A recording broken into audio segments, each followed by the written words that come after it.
March 1881. The storm had been raging for 12 days, and the town of Ridgecrest, Colorado, had ceased to exist. It was still there, of course, the buildings, the streets, the church with its proud steeple, but none of it could be seen. The snow had fallen without pause, without mercy, driven by winds that screamed down from the peaks like the voices of angry gods. Drifts had climbed past windows, past rooftops, past chimneys. The entire valley floor lay beneath 25 feet of white silence, and the people trapped within their buried homes were running out of air, out of food, out of hope.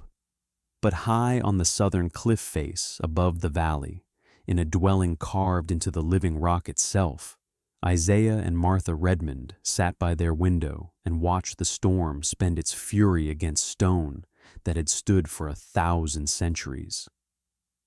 The overhang above their home deflected the snow.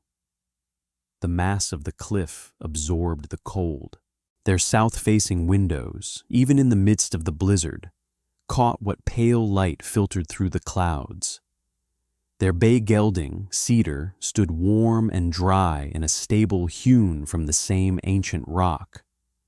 They had food enough for months, water from a spring that seeped through the sandstone, and a hearth whose heat was held by walls that would never rot, never collapse, never fail. Isaiah poured 2 cups of coffee and handed one to his wife. "Reckon they'll come looking for us," he said quietly, "once this breaks." Martha took the cup, her weathered hand steady. "They'll come," she agreed. "The question is whether there'll be anyone left to come."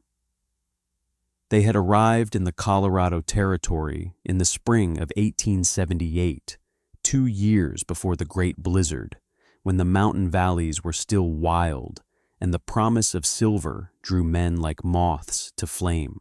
Isaiah Redmond was 43 years old, a stonemason by trade who had spent 20 years building the grand homes and public buildings of Philadelphia.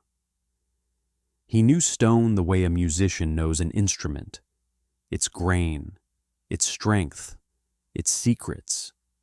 He could look at a cliff face and read its history, see where it would cleave and where it would hold. Martha, 5 years his junior, had been a school teacher before their marriage, a woman of books and quiet intelligence who had grown weary of Eastern society's suffocating expectations. They had no children. A fever had taken that possibility from them in the 3rd year of their marriage. But they had each other, and they had a shared dream: to build something lasting, something that would endure long after they were gone. The silver boom had drawn them west, though not for the reasons it drew most. Isaiah had no interest in mining. He was interested in the land itself, the dramatic cliffs and canyons, the layered sandstone that spoke of ages beyond human reckoning. He had read accounts of the ancient cliff dwellings found in the canyons to the south, homes built by a vanished people who had understood something that modern settlers had forgotten. They had built with the land, not upon it. They had let the earth itself provide shelter. Isaiah wanted to do the same. Ridgecrest was a mining town in the narrow valley of the Eagle River, surrounded by peaks that touched the sky. It was booming when the Redmonds arrived, its single street crowded with prospectors and merchants, its saloons roaring every night. Land in the valley was expensive, claimed by men with money and ambition. But the cliffs above, the sheer sandstone walls that rose 300 feet on either side, those were considered worthless. Isaiah looked at those cliffs and saw home. He filed a claim on a section of the southern wall, a place where a natural overhang jutted out from the rock face about 60 feet above the valley floor. The overhang was deep, nearly 15 feet, and the sandstone beneath it was soft enough to carve, but hard enough to last. A narrow trail, barely more than a goat path, wound up to it from the valley below. The claim cost him $4.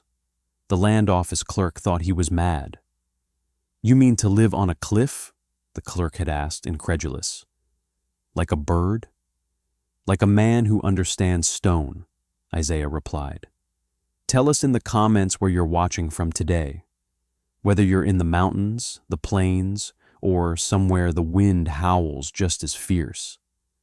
These lessons of frontier wisdom are timeless. And if you haven't already, subscribe so you don't miss what happens when the crisis finally arrives. Word of the stonemason's peculiar claim spread through Ridgecrest within hours. By evening, it was the talk of every saloon and boarding house. A man meant to carve a home into the cliff face. He and his wife would live like swallows in a mud nest, perched above the town like hermits or lunatics. Harlan Prescott, the wealthiest man in Ridgecrest, found the whole affair tremendously amusing. Prescott had made his fortune in land speculation, buying up valley property and selling it at enormous profit to the flood of newcomers. He was building himself a grand house at the head of the valley, 3 stories of imported timber with glass windows shipped from Denver, and a veranda that overlooked the town like a throne overlooking its subjects. The house was costing him $8,000, and he wanted everyone to know it. "The stonemason wants to live in a hole in the wall," Prescott announced at the assay office, where men gathered to weigh their fortunes. "Perhaps he's part cliff swallow. Perhaps his wife lays eggs." The men around him laughed.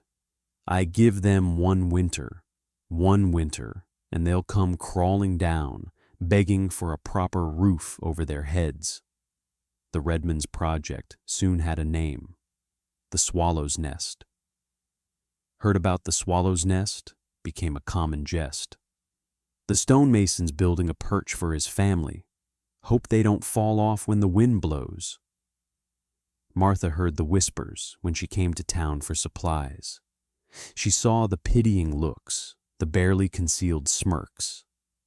The women of Ridgecrest, led by Mrs. Prescott, made no effort to include her in their social gatherings.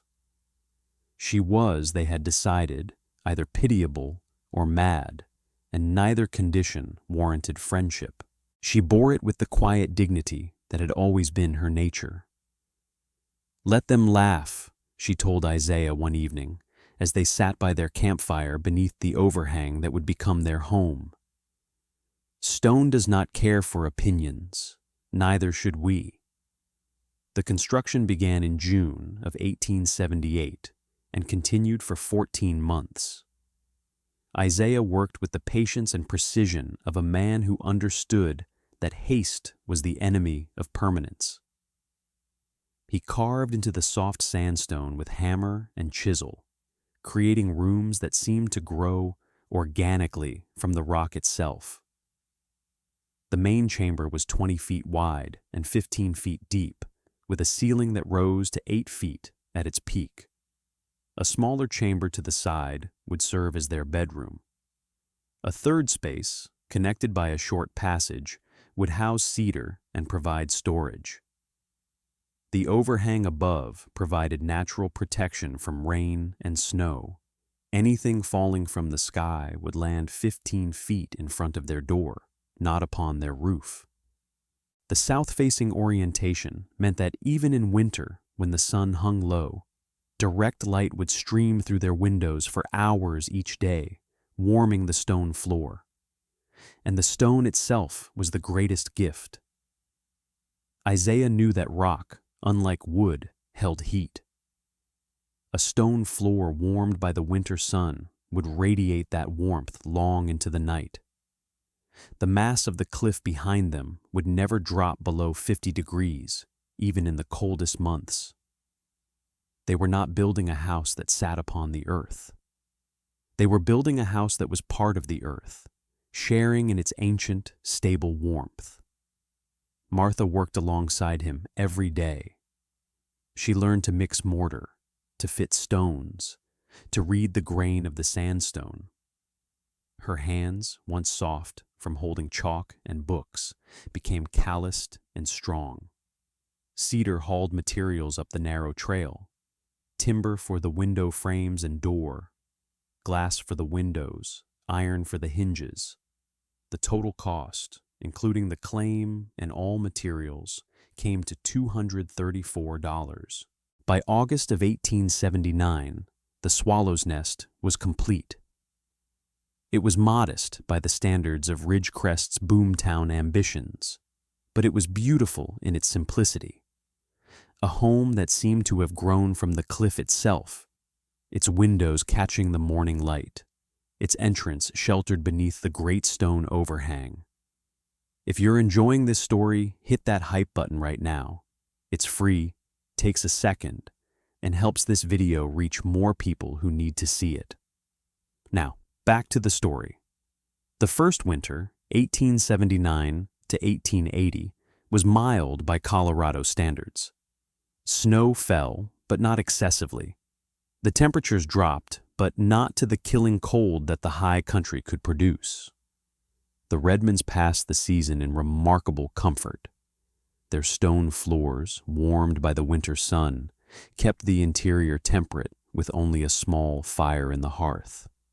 The overhang kept snow from piling against their door. The cliff face blocked the worst of the wind. Down in the valley, the people of Ridgecrest burned cordwood by the ton. They stuffed rags into the gaps in their plank walls and woke to frost on their blankets. Harlan Prescott's grand house, for all its expense, proved drafty and difficult to heat. His imported windows let in the cold. His 3 stories meant 3 stories of heat escaping through the roof. But mild winters proved nothing. It was the hard winters that tested a home's worth. Through 1880, Isaiah continued to improve their dwelling. He carved additional storage into the rock. He built a cistern to catch rainwater that filtered through the sandstone, emerging pure and cold.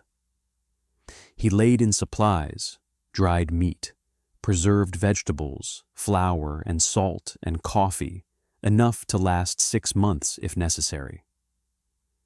"You're preparing for a siege," Martha observed one autumn afternoon, watching him stack provisions. "I'm preparing for winter," Isaiah replied.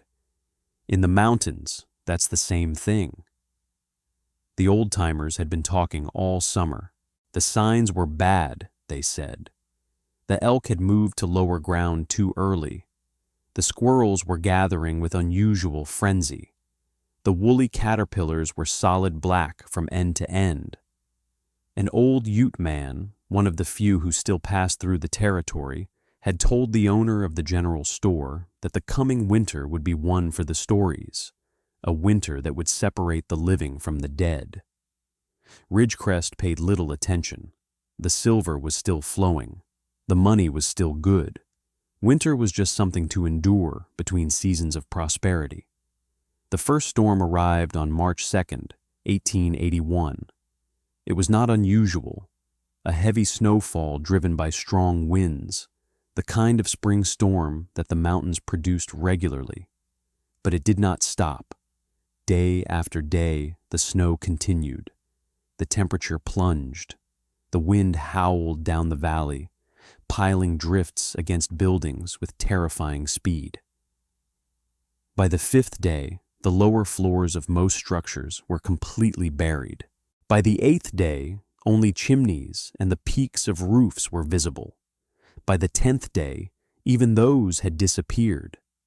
The people of Ridgecrest were entombed.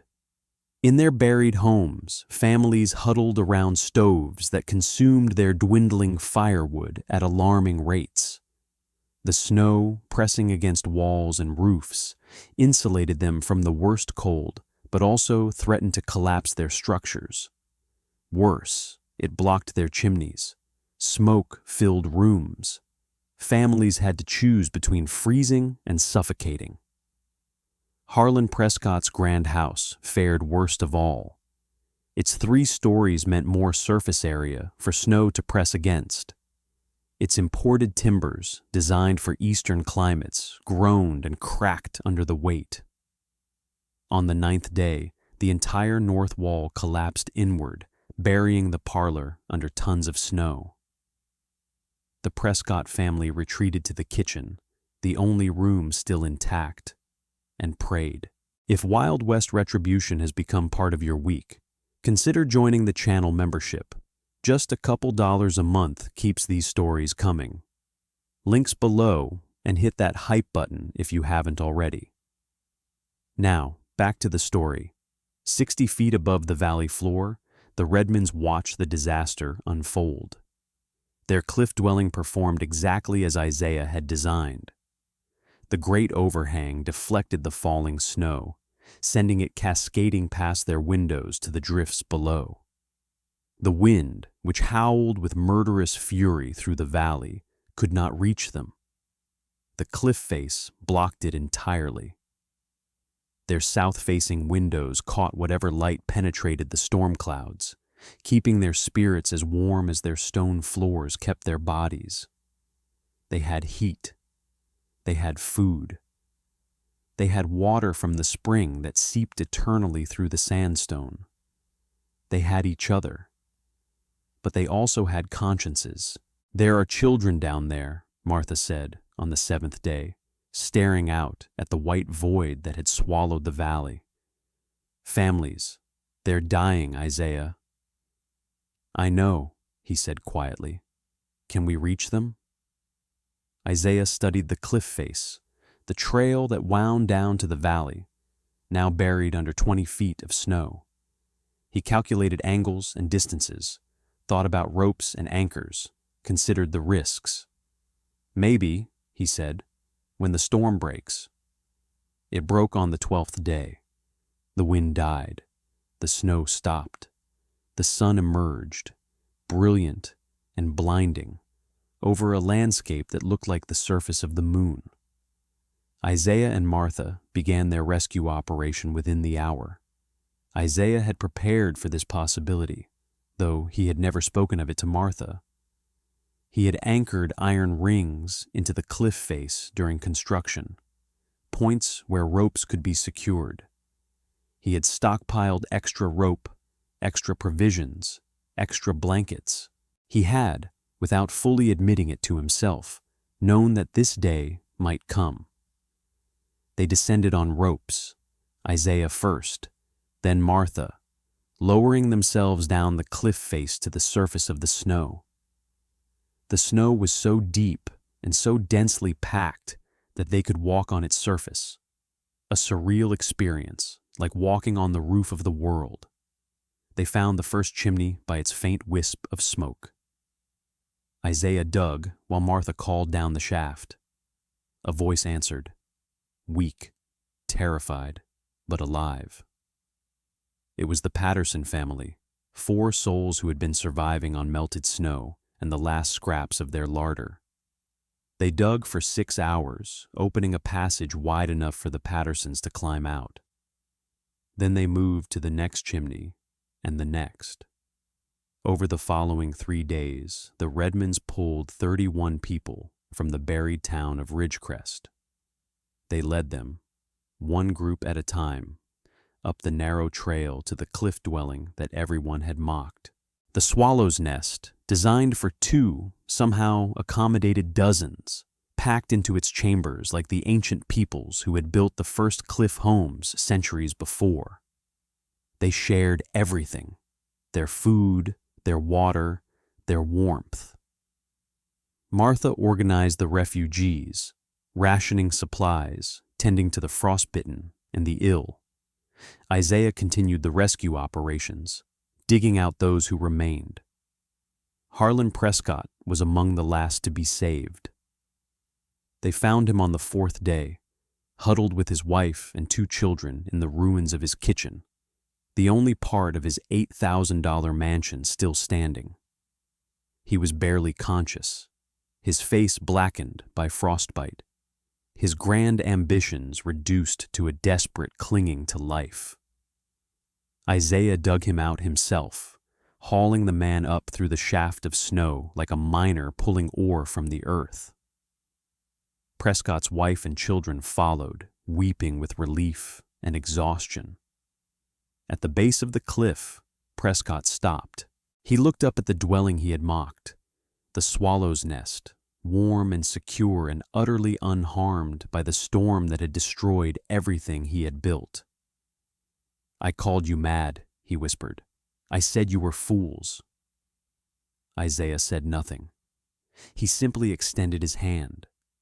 Prescott took it, and together they climbed the trail to safety. 47 people survived the 12-day storm by sheltering in the Redmond's cliff dwelling.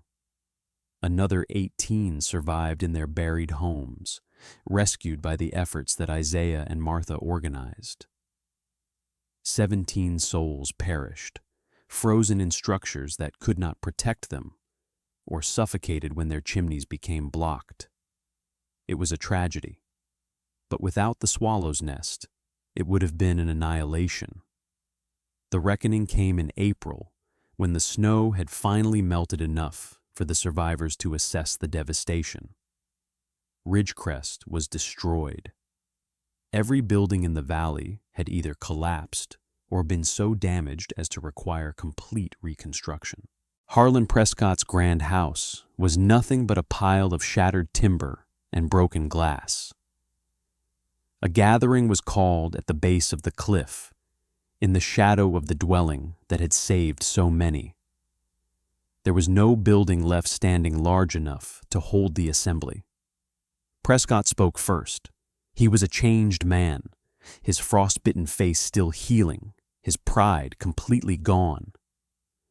"I have spent my life building monuments to my own vanity," he said, his voice rough with emotion. "Grand houses, impressive facades, things meant to be admired." He looked up at the cliff dwelling above, modest and enduring, carved from the living rock. The Redmonds built something different.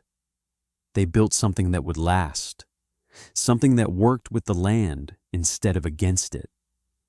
He turned to face Isaiah and Martha, who stood quietly at the edge of the crowd. "I mocked your home. I called it a swallow's nest, fit only for birds. I was arrogant, and I was wrong. Your nest sheltered us when my mansion crumbled. Your wisdom saved us when my money meant nothing." His voice broke.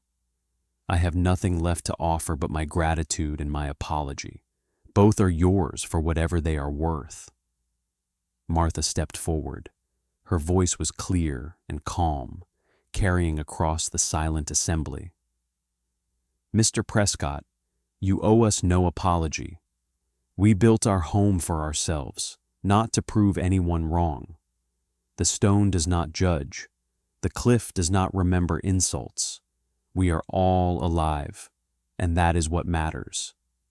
She looked around at the faces of her neighbors, people who had laughed at her, excluded her, pitied her, people she had pulled from the snow with her own hands. "Ridgecrest will be rebuilt," she continued. "The question is how. We can build as we did before, quickly, cheaply, hoping that the next storm will be gentler. Or we can learn from what the land has taught us. We can build with the earth, not upon it. We can make homes that will shelter our grandchildren's grandchildren." Isaiah stepped beside his wife. "I will teach anyone who wishes to learn," he said simply. "The stone is patient. It will wait for us to understand." Thank you for watching this story about Isaiah and Martha Redmond and their cliff dwelling above Ridgecrest. When we build with arrogance, nature humbles us. When we build with wisdom, nature shelters us. If this story reminded you that the greatest strength often lies in working with the world rather than against it, please share it with someone who needs to hear it. Subscribe to Wild West Retribution for more stories of frontier resilience and quiet vindication. Tell us in the comments, have you ever been mocked for building something others didn't understand? The reconstruction of Ridgecrest took 3 years, but the town that emerged was fundamentally different from the one that had been buried. Under Isaiah's guidance, new homes were built into the cliff faces on both sides of the valley. Some were carved from the rock, as the Redmonds had been. Others were constructed against the cliff, using the stone as a back wall and the overhangs as natural roofs. All were oriented to catch the winter sun. All used the thermal mass of stone to moderate temperatures. All were positioned above the valley floor, safe from the drifts that had nearly killed them. Harlan Prescott never rebuilt his mansion.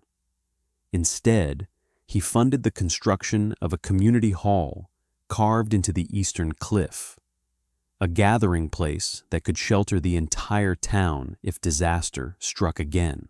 He worked alongside the laborers, learning to cut stone and mix mortar, finding in the physical work a satisfaction his wealth had never provided. The phrase, "building like the Redmonds," spread beyond Ridgecrest, carried by travelers and miners to other mountain communities. It came to mean building with humility, with respect for the land's power, with an eye toward generations rather than seasons. Isaiah and Martha Redmond lived in their cliff dwelling for another 34 years, passing within months of each other in the winter of 1915. They had no children of their own, but they had taught hundreds of others how to build homes that would endure. Their dwelling still stands today, preserved as a historical site, its windows still catching the winter sun, its stones still warm to the touch. Carved above the entrance, in Isaiah's careful hand, are words that have weathered more than a century of mountain storms. The earth endures. Build with her. Visitors sometimes ask why the carving uses her rather than it. The guides tell them that Martha insisted.